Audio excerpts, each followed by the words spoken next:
Hello, hello. Welcome. Nag-stop over po kami dito. Ayan, so marami silang mga pagkain. Ayan sila. Ayan, may suka. Bibili ako niyan. Ayan, so marami silang mga pasalubong. Ayan.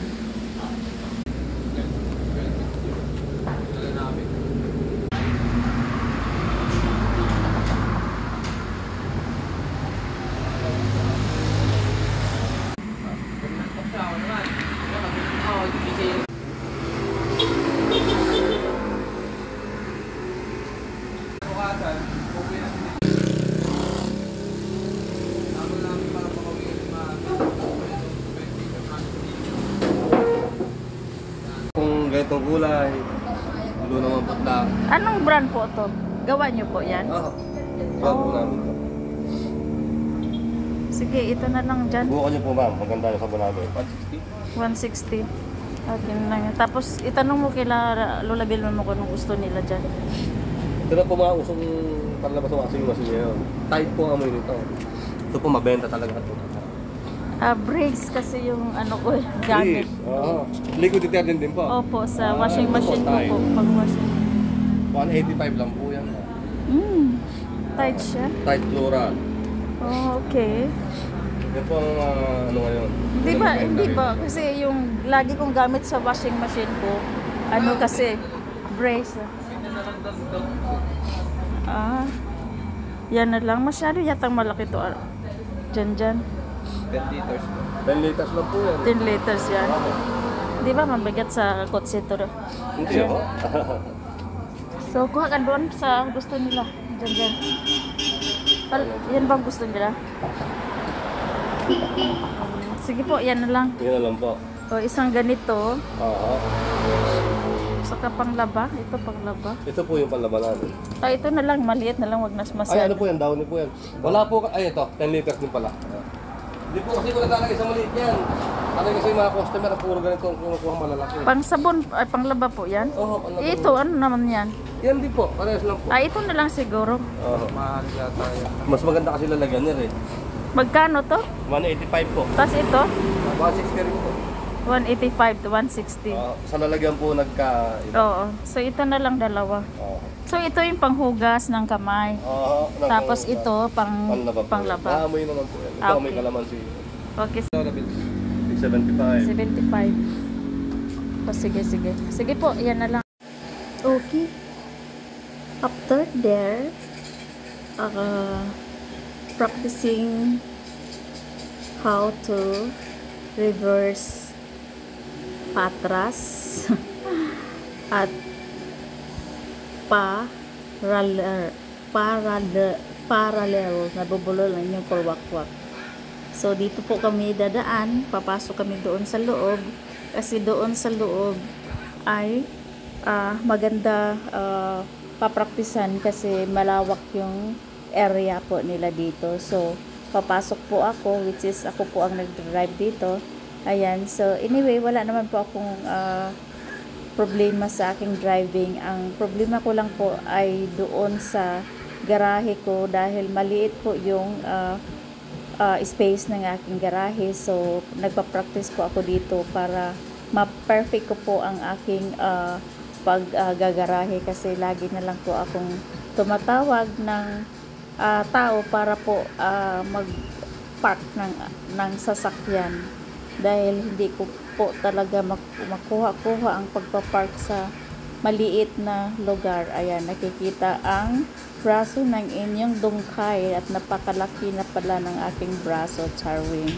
Ayan po, pero masaya po ako dahil na-perfect ko na po ang aking parking ng paatras at yung aking parallel na aking pagpapark. So ito po yung aking papraktisan sa ngayon at ayan, so i-guide lang po ako dito dahil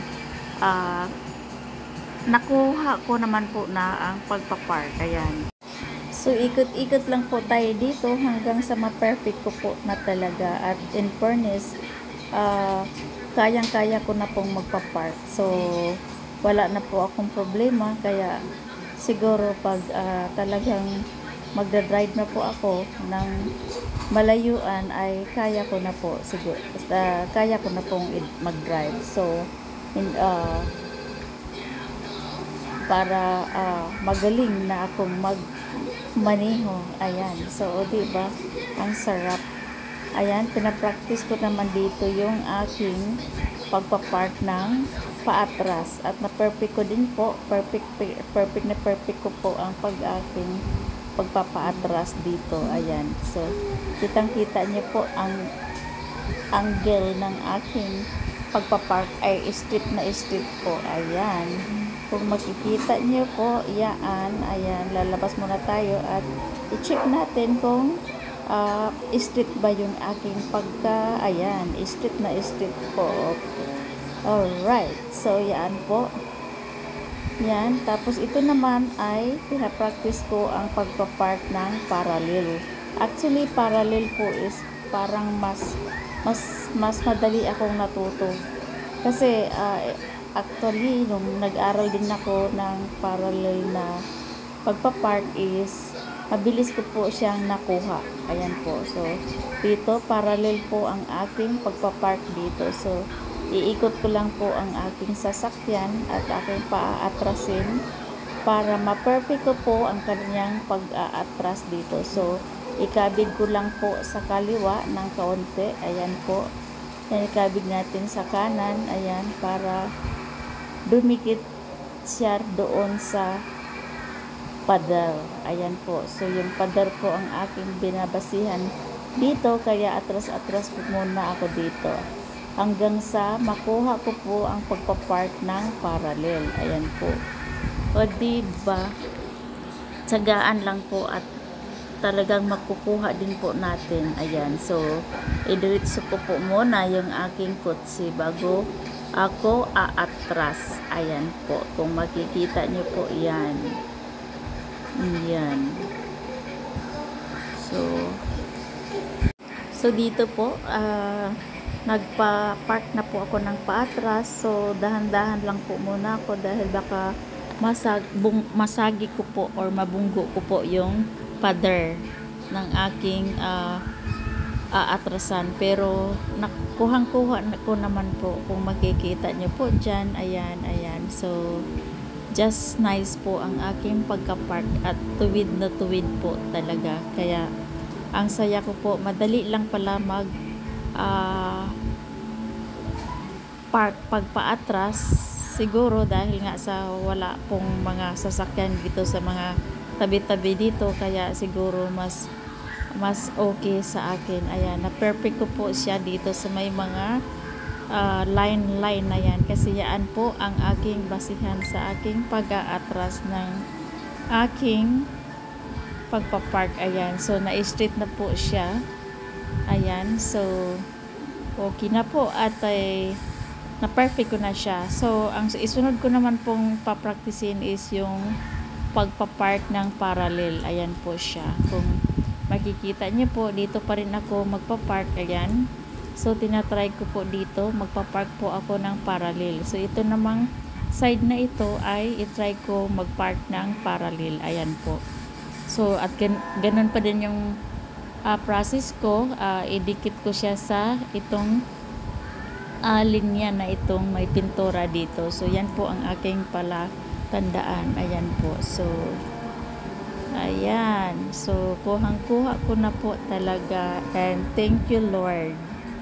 Dahil kaya ko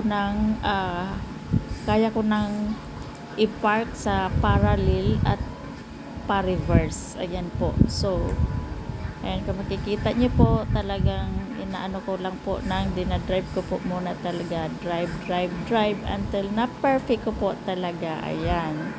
So, kung makikita nyo po, perfect na perfect at makalabas din naman po ako. So, malaki pa po yung space para ma-open ko po yung aking door dito. Ayan, kung makikita nyo po.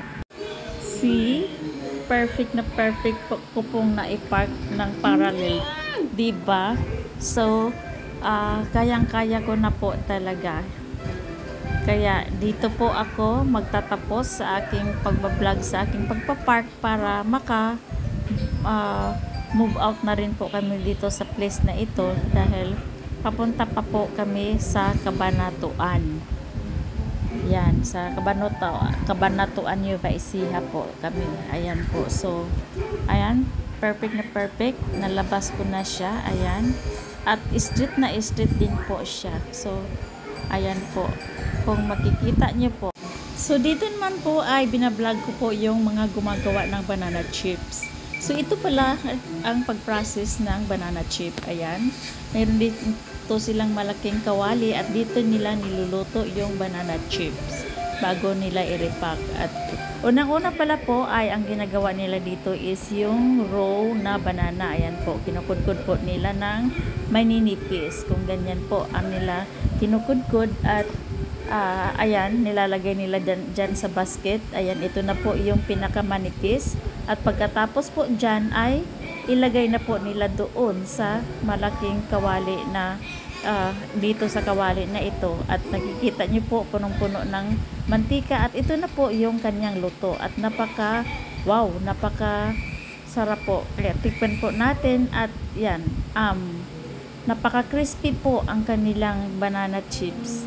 Yan, so handmade po yan dito. So ito po yung ginagawa nila yung banana chip. Pagkatapos niyan ay pinapalamig nila at i-repack na po. I-repack po nila pagkatapos diyan. So ang nagluluto po diyan ay yung aking brother-in-law. Ayan po, siya po ang nagluluto. But in fairness po, talagang ang init-init po pala pag niluluto nila ganyan. So kaya kailangan ingat po talaga at nakasapatos po in case na matuluan po ng mantika ay hindi po kayo mapaso. Ayan na po. So napaka-crispy po niyan in fairness. So ganyan lang pala ang pagluluto ng banana chips. Ayan po. Yung kumukulo at yan, talagang excited ako. Ayan, so punong-puno na po, malapit na po nilang mapuno yan. Tapos pag na malamig na po, i-repack na po na nila yan. Tapos ibinta po, ganyan. So, at mura lang po yan, 3 packet for 100 pesos po yata. Ayan, so ayan, dyan po, ayan, tinatapon na po nila. Ayan, at hinuhukay-hukay para po maluto. Ayan, so dahan-dahan lang po nila. Ayan po. So, makikita niyo po yan. Pero, ang init-init po, ayan na, yung nakudkod na nila. So, abangan po ninyo ang aking... So, dito naman po ang paggawaan ng mga underwear. Ayan po sila. Wow! So, yan lang po pala. So, yan ginagawa. So, hello po! Hello po kayo! Yan! Ang ganda naman! So, ganyan lang po pala ang paggawa ng panty. Underwear po ba yan? Underwear? Ayan.